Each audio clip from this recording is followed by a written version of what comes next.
இது மாதிரி நிறைய இருக்குங்க. இப்போ காசின்னு ஒருத்தன், நாகர்கோயிலில் காசின்னு ஒருத்தன் இப்போ ஜெயிலில் இருக்கான், நம்மளால தான் இருக்கான். அவன் ஒரு 80 பொம்பளையில் இதே மாதிரி பண்ணிவிட்டான். நம்ம தான் ஆதாரத்தோடு வெளியிட்டு ஐயா வந்து இப்போயும் உள்ளே இருக்கார், அடுத்து அவருக்கு தான் என்ன ஈஷா நம்ம தான் வெளியே கொண்டு வந்தது. காஞ்சி சங்கராச்சாரியர் மேலே ஒரு வழக்கு வந்தது தெரியுமா, கேள்விப்பட்டிருக்கீங்களா? என்ன காஞ்சி சங்கராச்சாரியர்னா ஒரு பொம்பளை பிள்ளை இல்லைனா அது பின்னாடி, அதுக்கு முன்னாடி வந்து வரதராஜ பெருமாள் கோயிலில் இருக்கிற சங்கர்ராமன் ஒருத்தரை கொண்டு விட்டாங்க கோயிலில் வச்சு. அப்போ கோயிலில் வச்சு கொண்ட உடனே அந்த எனக்கு வந்து எல்லாருக்கும் கடிதம் எழுதியிருக்காருண்ணே. சோமசேகர கணப்பாடிகள்னு ஒரு பேரில் எல்லோரும் கடிதம் வரும் எல்லா பத்திரிகைக்கும். அதில் என்னென்னா காஞ்சி சங்கராச்சாரியார் இந்த மாதிரி இந்து விரோதி, இந்து துரோகி, அவர் வந்து நேபாளுக்கு போயிட்டார், தண்டத்தை கீழே போட்டார், அவர் இந்த மாதிரி பண்ணிட்டாருன்னு அவர் லெட்டர் எழுதிக்கிட்டே இருப்பார். நாங்களும் அதை வாங்கி ஃபைலன்னு சொல்லிட்டே இருப்பேன். ஒரு லெட்டரில் நீங்கள் இதை நாங்கள் எழுதுகிறத நீங்கள் வந்து கண்டுக்க மாட்டேங்கிறீங்க, என் உயிருக்கு ஆபத்து இருக்குது, வர செப்டம்பர் மாதம் 2ஆம் தேதி என்னை கொல்ல போகிறாங்கன்னு அவர் லெட்டர் எழுதிப்பார். அப்பையும் ஃபைலில் வச்சுட்டோம். கரெக்டாக 2ஆம் தேதி சேர்த்து கொண்டு விட்டாங்க. அப்போ தான் சொல்லியோ ஒருத்தர் லெட்டர் எழுதியிருந்தானே அந்த ஃபைல் அடியா அப்படின்னு கேட்டப்போ, ஏன்னா சோமசேகர கணப்பாடி செத்தவர் பேர் சங்கர்ராமன், சோமசேகர கணப்பாடிகள்னு லெட்டர் இருக்கு ஐயா, அது லெட்ரு இருந்ததில்ல, அதை எடுங்கன்னு. எடுத்தால் காஞ்சிபுரத்துலேருந்து தான் வந்திருக்கு, காஞ்சிபுரம் தான் லெட்ரு. ஆனால் அந்த சோமசேகர கணப்பாடிகள்ங்கிற பேரில் எழுதுகிறவர் சங்கர்ராமன் தான். ஐயோ விட்டமையா, அவனை கொண்டு விட்டாங்களே அப்படின்னு சொல்லிட்டு இன்வெஸ்டிகேஷன் போகுது. இன்வெஸ்டிகேஷன் போனால் அப்படியே நூல் பிடிச்சி போகிறோம். முதல்ல சங்கராமன் வீடு, சங்கராமன் வீட்டில் போனப்போ தான் சொல்கிறாங்க, எங்கள் ஆத்துக்காரர் வந்து தான் சங்கராச்சாரியர் இடத்துல எங்கள் ஆத்துக்காரர் தான் வரணும். அதுக்கான ஆதாரத்தை ஒரு படம் காமிச்சாங்க. பெரியவர் சந்திரசேகரேந்திரர் அவரோட சங்கராமன் ஒரே குளத்தில் பக்கம் பக்கம் நின்று குளிப்பாங்க. அப்போ வந்து இது மாதிரி குளிக்கிறதுக்கு அனுமதினா சாதாரண ஆளுகளுக்கு விட மாட்டாங்க. அந்த படம் எனக்கு கிடச்சது. அந்த படம் அதை வச்சு லீடு எடுக்கிறோம். இதுக்கு முன்னாடி இதே மாதிரி 2 அட்டம்ப்ட்டு சங்கராமனை பண்ண மாதிரி 2 அட்டம்ப்ட்டு ஒரு ஆடிட்டர் பண்ணியிருக்காங்க, அப்புறம் திருநெல்வேலியில் ஒருத்தரை பண்ணியிருக்காங்க. இதெல்லாம் எடுக்கிறோம். சங்கராமன் ஃப்ரெண்டுக்கிட்ட பேட்டி, சங்கராமன் பிள்ளைகள்கிட்ட பேட்டி, சங்கராமன் கோயிலில் பேட்டி, வந்த எல்லாத்தையும் எடுத்து 6 பக்கம் ஸ்டோரி. அதை படித்து கடைசியில் வரும்போது சங்கராச்சாரியர் தான் இந்த அட்டம் பண்ணியிருக்காருங்கிறது உங்களுக்கு புரியும். அந்த மாதிரி ஒரு 6 பக்கம் கட்டுற வந்த உடனேங்க எல்லா பெருசுகளும் நேர என்ராம்கிட்ட போயிட்டாங்க. என்ராம் சார் எனக்கு ஃபோன் பண்ணுறாரு, கோபால் இந்த இஷ்யூ யாராவது வந்திருக்காங்களா? ஆமாம் வந்திருக்காங்க. அதை படிச்சிங்களான்னு கேட்டேன். படிச்சுட்டு நீ எல்லாம் படிக்கல கோபால், என் டேபிளில் இருக்குன்னாரு. படிச்சுட்டு என்கிட்ட வாங்கன்னு ஒரு மணி நேரம் கழிச்சு லைனுக்கு வந்தார். First class investigation Gopal, sorry நான் இதுக்குள்ளே வரல அப்படின்னு விட்டார். அந்த இன்வெஸ்டிகேஷனில் இது வந்த உடனே அவசரப்பட்டு என்ன பண்ணிட்டாங்க, ஒரு 4 பேர் 5 பேரை சரண்டர் பண்ணிட்டாங்க. யாரோ ஒருத்தன் சொல்லியிருக்கான், ஒரு வேணால் அட்வொகேட் ஒருத்தர் சொல்லியிருப்பாங்கல்ல, சாமி இந்த 5 பேரை சரண்டர் பண்ணுங்க, அவங்க தான் சங்கராமனை கொண்டதாக சரண்டர் ஆகிட்டா நீங்கள் தப்பிச்சிருவீங்கன்னு எவனோ சொல்லியிருக்கான். இவங்க 5 பேரை கொண்டு போய் சரண்டர் பண்ணிட்டாங்க. நான் என்ன பண்ணேன், பேப்பரை பார்த்தோன்னே எப்பா அந்த 5 பேர் சங்கராமன் கொலை நடக்கையில் அவன் எந்த ஜெயிலில் இருந்தான், எங்கே இருந்தான்னு எனக்கு விசாரிச்சு சொல்லுன்னேன். கடையில் பார்த்தா இந்த 5 பேர் சங்கராமன் கொலை நடக்கையில் அவன் ஜெயிலில் இருந்தவன். ஜெயிலில் இந்த தேதியிலேருந்து இந்த தேதியில் ஜெயிலில் இருந்தாங்கிறத நாங்கள் அப்படியே அட்டவணை போட்டு அடிச்சிட்டோம். அடித்த உடனே இப்போ சாமிகிட்டே மறுபடியும் யோப்பா தப்பு பண்ணிட்டீங்களே, நீங்கள் எதுக்கு கோபால்கிட்டே பேசிருங்கன்னு இருக்கான் யாரோ. எனக்கு ஃபோனு, அப்போ நம்பர் ஃபோனு தான், எனக்கு ஃபோனு. சொல்லுங்கள் யாரே என்ன? கோபால் நான் தான் சாமி பேசுகிறேன். எந்த சாமி? என்ன? ஐயோ காஞ்சிபுரம் மடத்துலேருந்து பேசுகிறேன். ஐயோ சாமி சொல்லுங்கள் சாமி அப்படின்னேன். இல்லை கோபால் உங்களை பார்க்கணுமேனாரு. சொல்லுங்கள் சாமி, எதுவும் சொல்லணும்னு நினைக்கிறீங்களா? நீங்கள் எதுனாலும் சொல்லுங்கள், நான் போட்டுடலான்னு. ஆமாம் கோபால் கொஞ்சம் உங்கள்கிட்ட பேசணுமே, ஏன்னா கொஞ்சம் தப்பாக வந்துடுத்துனாரு. ஒன்று பண்ணுங்கள், நான் என்ன பண்ணுறேன், அங்கே லோக்கலில் காஞ்சிபுரத்தில் என் தம்பி பிரகாஷ் அங்கே தான் லோக்கலில் செய்தி எடுத்துகிட்டு இருக்கார். பிரகாஷ்னு ஒரு தம்பி, அவரை உங்கள்கிட்ட வர சொல்கிறேன். நீங்கள் என்ன நினைக்கிறீங்களோ அதை செய்யுங்க. அதாவது என்ன நினைக்கிறீங்களோ அதை சொல்லுங்கள், நான் அப்படியே போட்டுறேன் அப்படின்னு. உடனே தம்பி பிரகாஷுக்கு ஃபோன் பண்ணி, எப்பா கையில் மைக்ரோ டேப் இருக்கான்னு, இருக்குது, கேமரா இருக்குது, நேரப்போ அப்போ நம்ம பொறுப்பில் இருந்த ஆசிரியர் குழுவிட்ட சொன்னேன், பிரகாஷுக்கு ஒரு 20 கேள்வி சுற்றி சங்கராமன் கொலையை பற்றியே இருக்கணும். 20 கேள்வி சங்கராச்சாரியர்கிட்ட கேட்க போகிறோம். இந்த கேள்வியை நீங்கள் ரெடி பண்ணி பிரகாஷ்க்கு அனுப்புங்க. பிரகாஷ் அதை கேட்டுட்டோம். சாயந்தரமே பிரகாஷ் கேட்டாப்படி சங்கராமன் கொலை வழக்கை சுற்றியே தான் கேள்வி. ஒரு கேள்வியில் அவர் பதில் சொல்லுவார், என் கால் பெருவிரலில் ஏதேனும் வலி உண்டானாலும் அந்த வலிக்கு காரணமானவர்களை என்னுடைய பக்தர்கள் சும்மா விட மாட்டாங்க அப்படின்னு அவர் பொன் வாயை திறந்து சொல்லிடுவார். இது ஆடியோ ரெக்கார்டு வேறு. அதுதான் அவருக்கு எதிரான சாட்சியத்தில் முக்கியமான சாட்சியாச்சு. அப்புறம் 90 நாள் உள்ளே இருந்தார். அப்புறம் வெளியே வந்தாங்க. அப்புறம் வந்தாச்சு. ஆனால் ஒரு இன்வெஸ்டிகேஷனில் நீங்கள் அப்படியே நேரலாம் இல்லை, அதுக்கு 4 வழி போகும். 4 வழியிலையும் போய் நம்ம முடிவை கொண்டு வந்து போட்டிங்கன்னா அதுக்கு ஒரு ரிசல்ட் இருக்குங்கிறது. நான் இது மாதிரி எத்தனையோ ஐட்டம் இருக்குது, நம்மகிட்ட நிறைய இருக்குது. அது இந்த எட்டர ராஜான்னு ஒரு திருச்சியில் எட்டர ராஜான்னு ஒருத்தர் செத்து போகிறார். அவர் அங்கே அவங்க இருக்கிற பிரபலமான ஒருத்தர் வெங்கடேஷன்னு ஒருத்தர், அவர் பெரிய ஆள். அவர் கூட இருக்கிறவர் எட்டர ராஜா. என்ன செய்தி வந்துச்சுன்னா, எட்டர ராஜா ஒரு பொண்ணோட ஓடிவிட்டான் அப்படின்னு சொல்லி கேஸை க்ளோஸ் பண்ணிட்டாங்க. நமக்கு அப்போ நான் திருச்சிக்கு வழக்காக போயிருந்தப்போ, ஆனால் எட்டர ராஜா இவரோட இருந்தவர், அவர் ஒரு பொண்ணோட ஓடிவிட்டான். இல்லை பொண்ணோட ஓடினா அப்புறம் எப்படி இன்றைக்கி வரைக்கும் ஏன் வராமல் இருக்கான்? எங்கேயாவது ஒரு இடத்துல இருப்பானையா, வேறு எங்கேயே சிக்கல் இருக்கே, விசாரிங்கன்னு சொன்ன பிறகு நம்மளால் தான் விசாரித்து இந்த விஸ்வநாதன்கிறவர் கூட இருக்கிற நாகராஜனுக்கு போட்டியாக இருந்ததுனால எட்டர ராஜாவை கொண்டுவிட்டாங்க. கொன்று 2 வருஷமாக அவர் கொன்னது தெரியாமல் அவர் உயிரோட யாரையோ பொம்பளை பிள்ளையை கூட்டுட்டு விட்டாருங்கிற மாதிரி செய்தி. நாம் இன்வெஸ்டிகேட் பண்ணி அவரை நாகராஜங்கிறத தான் கொண்டார், இந்த தேயிலை கொண்டார் அப்படிங்கிறத இன்வெஸ்டிகேட் பண்ணி சொன்ன பிறகு அப்புறம் தான் நாகராஜனை 2 வருஷம் கழிச்சு அரெஸ்ட் பண்ணாங்க. அதுக்கப்புறம் இவர் என் கூட இருந்து கொண்டுடான்னு அவரை போட்டார். அது வேறு விஷயம். இப்போது ஒரு சின்ன விஷயம் தானே. நீங்கள் ஆல்ரெடியார்னா நம்ம தான் வெளியே கொண்டு வந்தோம். எஸ்ஏ ராஜான்னு அவர் வாக்கிங் போகையில் கொண்டு விட்டாங்க. அவரை நம்ம சொன்ன பிறகு தான் எஸ்ஏ ராஜாவை அரெஸ்ட் பண்ணாங்க.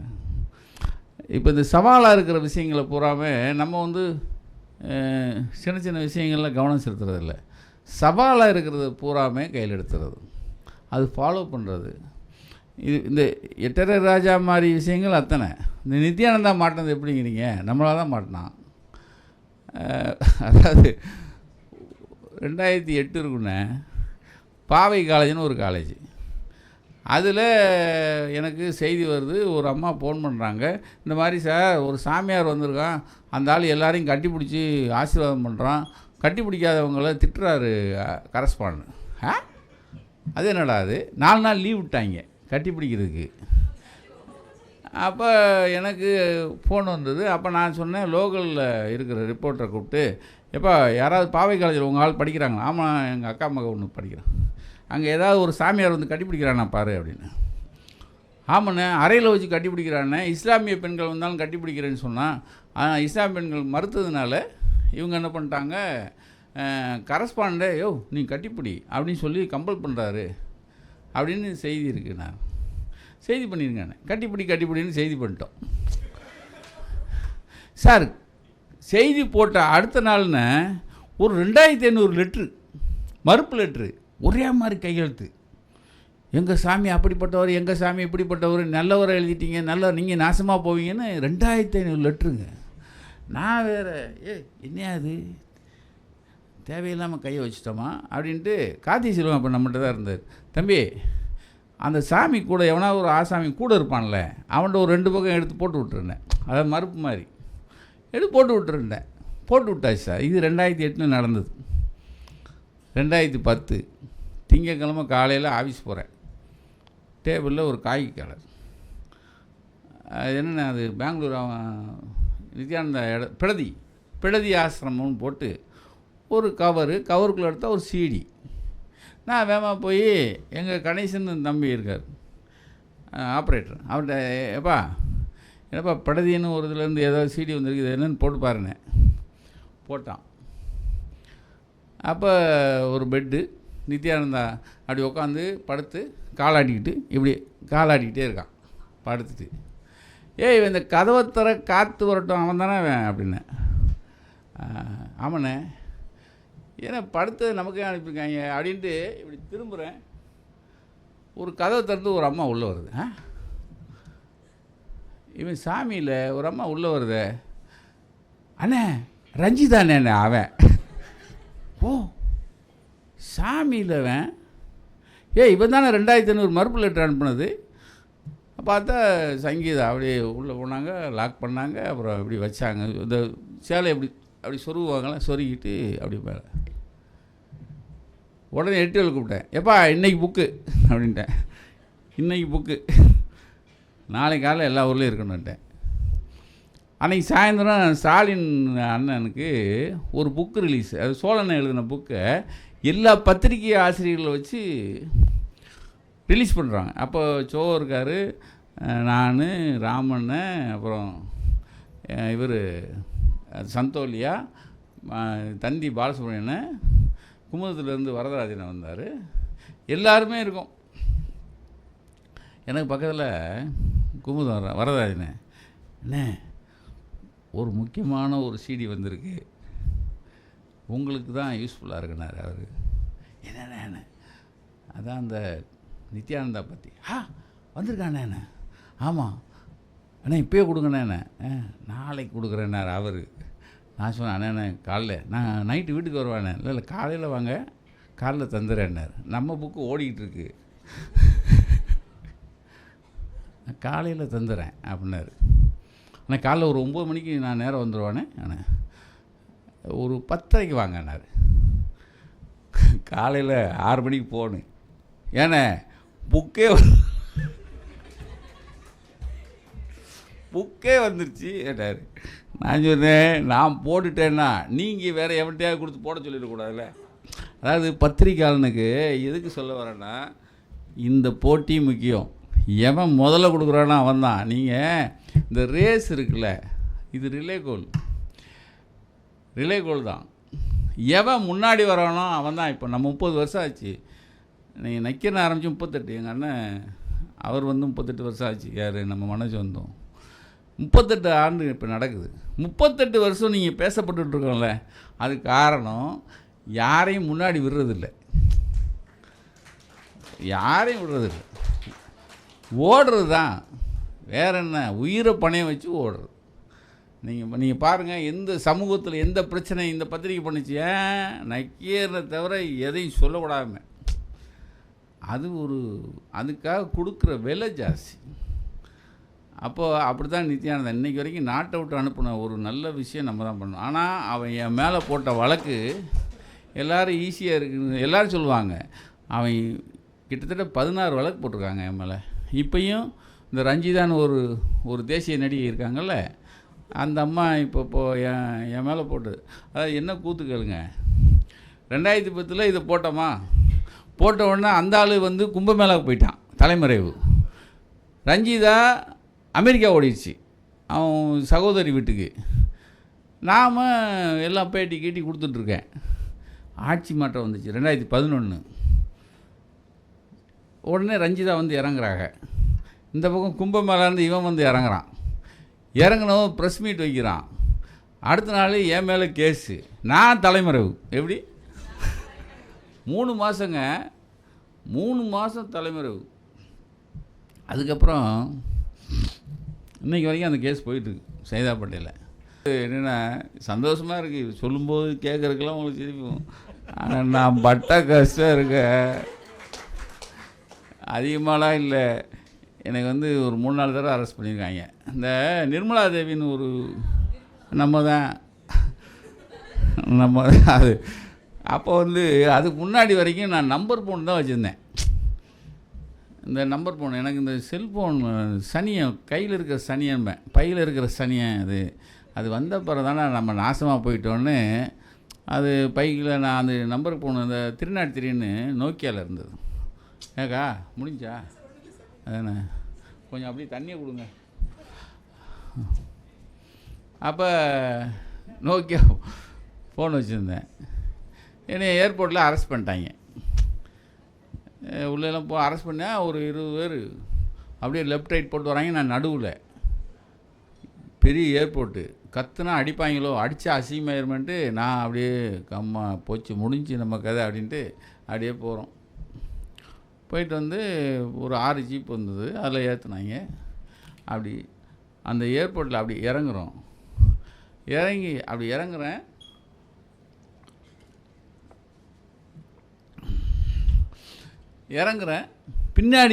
முன்னாடி இருக்கிற டிஎஸ்பி, சார் வாட்ஸ்அப்பில் வந்துச்சு சார்னா என் அரெஸ்ட்டை. வாட்ஸ்அப்பாண்ணே நான் ஒன்று SP, how it is possible sir, நீங்கள் எதுவும் ஃபோன் வச்சுருக்கீங்க? நான் நம்பர் ஃபோன் ஏன் ஃபோனை தான் பிடிங்கிட்டீங்களாண்ணே. ஃபோனு எல்லாத்தையும் பிடிங்கிட்டாங்க, பையில் இருக்கலாம் செக் பண்ணி எடுத்தாச்சு, நீங்கள் தான் பிடிங்கிட்டீங்களையா, நம்பர் காணல எப்படியா வர முடியும்னு. அப்பாடாண்ணே, அது வாழ்க்கையில் அந்த வாட்ஸ்அப் ஃபோனில் வந்த பிறகு தான் நீங்கள் டீயாக பரவுச்சு. அப்போ வைகோண்ணே அப்போ தான் வணக்கம் வேதா அடுத்த செஷன் வந்துட்டார். வைகோண்ணே அப்போ தான் ஏதோ ஊர்லேருந்து வெளியே வந்திருக்காரு. பிரதர் உள்ளே வாங்க பிரதர்.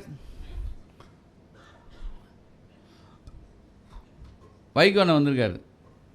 அந்த வாட்ஸ்அப்பில் வந்தது தான் பேசப்பட்டிருக்கு. அதே மாதிரி என்ராமண்ணே கவர்னர் என்ன பண்ணிட்டார் அன்னைக்கு, நக்கீரன் ஜேர்னலிசம் வேறு, அவரை அரெஸ்ட் பண்ணுறோம், நீங்கள் எல்லோரும் நம்மளோட டிஃபன் சாப்பிட வாங்கன்னு 4-5 பத்திரிக்கையாளரை வச்சு டிஃபன் சாப்பிட்டு இருந்தார். இவங்களுக்கெல்லாம் தெரிஞ்சு அப்புறம் தான் ஒரே நாள் எல்லா பெரிய ஆட்களும் நமக்கு. அப்போது இப்போ இருக்கிற சிஎம் அப்போ வந்து என்னை பார்க்க வராருன்னு சொல்லி என்னை கொண்டு போய் கோசா ஆஸ்பத்திரியில் உள்ளே வச்சுட்டாங்க. கோசா ஆஸ்பத்திரின்னு இருக்குல்ல, அதுக்குள்ளே வச்சுட்டாங்க. வாசலில் ஒரே சவுண்டு. ஏன்னா சிந்தாதிரிப்பேட்டை ஸ்டேஷனுக்கு வைகோ வந்துட்டார். வைகோ தரையில் உட்காந்து ஃபைட் பண்ணுறாரு. அடுத்து சிஎம் வரப்போகிறாரு, ஸ்டாலின் வரப்போகிறாங்க அப்படின்னு சொல்லிட்டு அவங்கள அவசரமாக என்னை அப்புறப்படுத்தி கோசா ஆஸ்பத்திரி உள்ளே கொண்டு வச்சுட்டாங்க. வாசலில் ஒரே சண்டை. அவர் அப்போ எதிர்கட்சி தலைவர் சண்டை போட்டிருக்காருண்ணா. அவர் நான் எதிர்கட்சி தலைவர், எனக்கு நெஞ்சு வலிக்குது, பார்க்குறியா இல்லையான்னு சண்டை போட்டிருக்காரு. அவர் வேறு வழியில் அவரை கொண்டு வந்து அப்புறம் என்னை பாட்டாங்க. அப்புறம் எக்மோர் கோர்ட்டுக்கு என்றாமல் எல்லோரும் வந்தாங்க. அந்த ஒரு நாள் ஃபைட்டு பெரிய ஃபைட்டு. ஆனால் ஒரு பத்திரிகைக்காரன் அரெஸ்ட்டுக்கு மொத்த அரசியல் தலைவர்களும் பெரிய பத்திரிகையாளர் எல்லாருமே ஒரே நாள் எனக்காக ஃபைட் பண்ணினது அன்னைக்கு. அப்போ அந்த இடத்துக்கு வர்றதுக்கு நீங்கள் கொடுத்துருக்க விலை இருக்குல்ல, அதுதான் பெரிய விலை. ஏதாவது 2-3 கேள்வி. அது மட்டும் இல்லைண்ணே, நீங்கள் அந்த அரெஸ்டாக இருந்தப்போ ப்ரெஸ் கிளப்பில் ஒரு மீட்டிங், அவர் சுஜாதா எந்த இதுக்கு இந்த மாதிரி விஷயங்களுக்கும் வந்ததில்லை, உங்களுக்காக மட்டும் வந்தார். வந்துட்டு அது 2003 அப்போ வந்து அது வந்து ஒரு மறக்க முடியாத ஒரு விஷயம். இந்த நேரமே என்னை அரெஸ்ட் பண்ணுவாங்க. அதான் அது மட்டும் இல்லை, அப்போ வந்து அவர் இந்த மாதிரி எந்த விஷயத்துக்குமே வந்ததில்லை. சுஜாதான்னு ஒரு எழுத்தாளர் கேள்விப்பட்டிருக்கீங்களா? இல்லை கேட்குறேன், நீங்கள் பெண்டிங்கில் இருக்கிறவங்க அந்த ஏரியா நாங்கள் இந்த ஏரியா பாருங்கள், சத்தமே வராமல் இருக்கும் அது. ஆமாம், அப்படியே சொல்லுங்கள். உங்களுக்காக வந்தார் வந்துட்டு. ஆமாம், அதெல்லாம் ரொம்ப ஞாபகம் இருக்குது வந்துட்டு. பார்த்தீங்கன்னா அதெல்லாம் எவ்வளோ பெரிய ட்ராவல் மொத்தமாக. நீங்கள் இது எவ்வளோ சொல்கிறப்ப, நீங்கள் சொன்ன மாதிரி கேட்குறப்போ அது ஏதோ ஒரு பெரிய த்ரில்லர் மாதிரி இருக்கும் வந்து. ஸோ இவங்க எல்லாத்துக்குமே இது ஒரு பெரிய எக்ஸ்பீரியன்ஸ் இன்றைக்கி நீங்கள் பேசுனது. நீங்கள் வந்து இவ்வளோ விஷயம் மட்டும் இல்லைண்ணா, என் பர்சனல் லைஃப்லேயும் ஒரு பெரிய இம்பேக்டை உருவாக்குனீங்க. நான் நக்கீரன் எழுதின எதிர்குறல் காலம்தான் கலைஞர் என்னை கவனிக்க வச்சுது. அதன் மூலமாக தான் தொடர் கிட்டத்தட்ட 200 இஷ்யூவில் எழுதினேன்.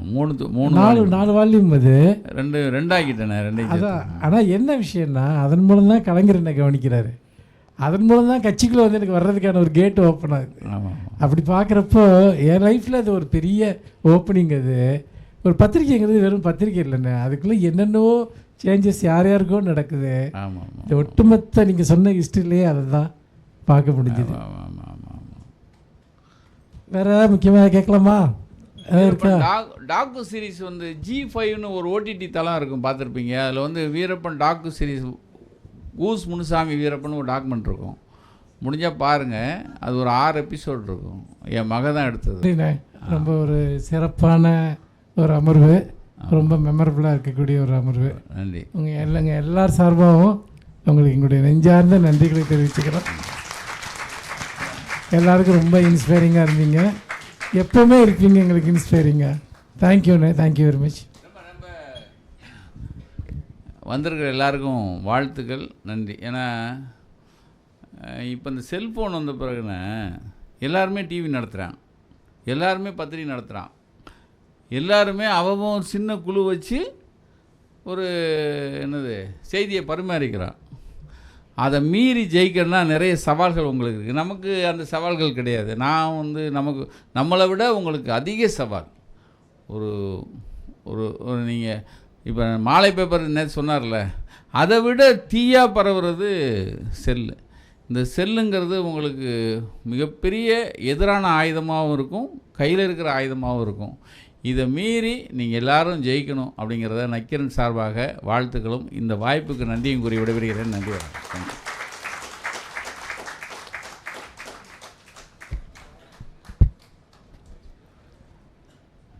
ஆசிரியர் அவர்களுக்கு நன்றி. அரியப்பல அவருடைய இதழியல் பயணத்தில் நடந்த அத்தனை சம்பவங்களையும் நம்ம கிட்ட பகிர்ந்துக்கிட்டாரு. அதற்காக மீண்டும் ஒரு முறை மனதார நன்றியை தெரிவித்துக் கொள்கிறோம்.